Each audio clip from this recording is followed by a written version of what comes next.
story of Ganesha and Kubera's pride.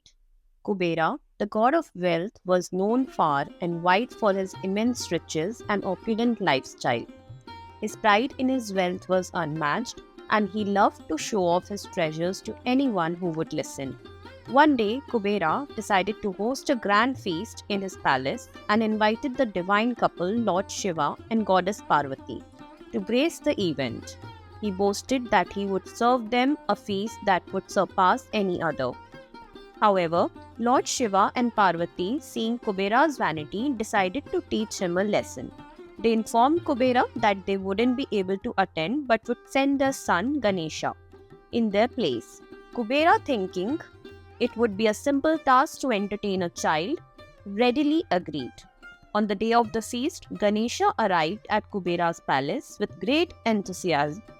But to Kubera's surprise, Ganesha had an insatiable appetite. As soon as he sat down, he began eating everything in sight. He devoured the appetizers, the main course, and even the desserts in no time. The palace kitchens worked frantically to prepare more food, but nothing could satisfy Ganesha's hunger. As Ganesha continued to eat, Kubera grew more and more anxious.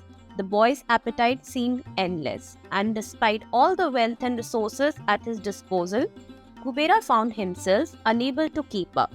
Finally, in desperation, Kubera approached Ganesha and begged him to stop, admitting that he had no more food to offer. Ganesha, who had been well aware of Kubera's pride, calmly looked at him and said, "Wealth is not meant to be hoarded or shown off. It is meant to be used for the welfare of others. Your riches are meaningless if they cannot even satisfy a single guest." Humbled Kubera realized that the error of his ways, he sought forgiveness from Ganesha and rushed to Lord Shiva for help. Shiva smiled and handed him a simple bowl of rice, instructing him to offer it to Ganesha with humility. Kubera returned to the Ganesha and offered him the rice with genuine devotion. To his amazement, Ganesha's hunger was finally appeased. This story teaches that the true wealth lies not in the accumulation of riches, but in humility, generosity, and the understanding that wealth is a means to serve others, not to elevate oneself. Ganesha and the Curse of the Moon. One evening, after a grand celebration of Ganesha Chaturthi, Ganesha was returning home. The festivities had been joyous, and Ganesha, being the lover of sweets that he is, and indulged in an enormous amount of laddus, modaks, and the delicious offerings. His large belly was full, and as he rode on his tiny mouse, Mushika, the weight of the sweets made it difficult to the mouse to balance. As they made their way through a moonlit forest, Mushika suddenly stumbled over a small snake that had slithered across the path. The jolt caused Ganesha to lose his balance and he fell to the ground, his stomach bursting open and all the sweets spilling out. The sight was both comical and slightly embarrassing for the great Ganesha. At that very moment, the moon, Chandra, who was watching the scene from above, couldn't contain his amusement. He burst out laughing, making fun of Ganesha's mishap. Ganesha, who is known for his calm demeanor, was deeply hurt by this ridicule.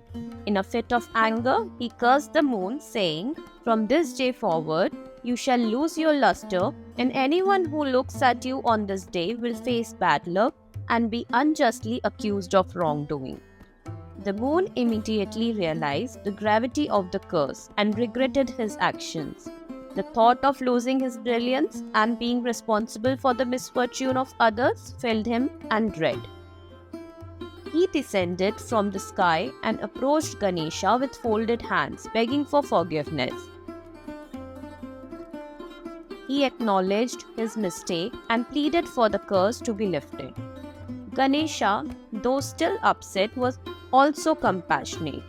He decided to modify the curse, making it less severe.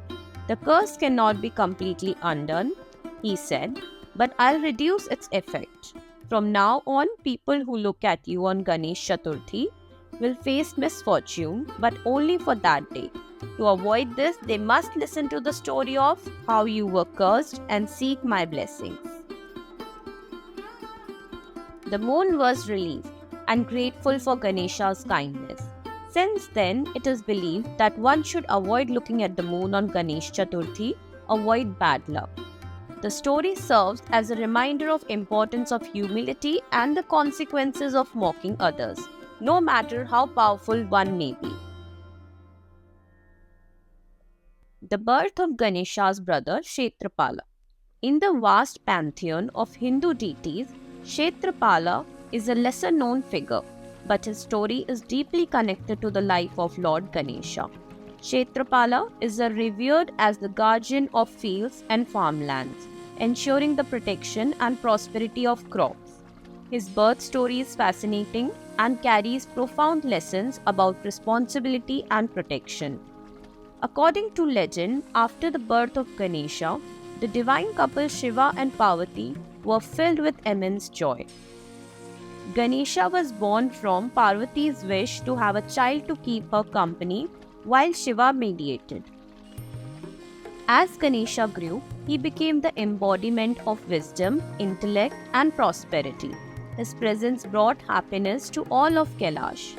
However, as time passed, Parvati noticed that while Ganesha was wise and compassionate, his attention was often focused on higher philosophical matters and divine responsibility. She felt that there was a need for another protector, one who would be more grounded in the earthly realm, someone who could watch over the fields and ensure the safety of the crops that sustained life on earth. With this thought in mind, Parvati decided to create another son, one who would be the guardian of the earth's resources. Using the sacred soil of Mount Kailash, she molded the figure of a young boy and infused him with life through her divine powers. Thus, Kshetrapala was born. Kshetrapala was endowed with the strength of his father Shiva and the nurturing qualities of his mother Parvati. From a young age, he took on the role of protector of the field, ensuring that the crops were safe from pests, wild animals, and any malevolent forces that might threaten the livelihood of the people. Farmers began to invoke Kshetrapala before sowing their seeds, believing that his blessings would bring them bountiful harvests. Unlike Ganesha, who is often associated with wisdom and the removal of obstacles in spiritual and intellectual pursuits, Kshetrapala is more connected with the physical and material aspects of life. His presence in the fields symbolizes the importance of nurturing the earth and respecting the natural resources that sustain us. This story, though not as widely known, emphasizes the idea that divine protection extends to all aspects of life, from the spiritual to the material. It also highlights the importance of responsibility in safeguarding the environment and the resources we depend on for survival.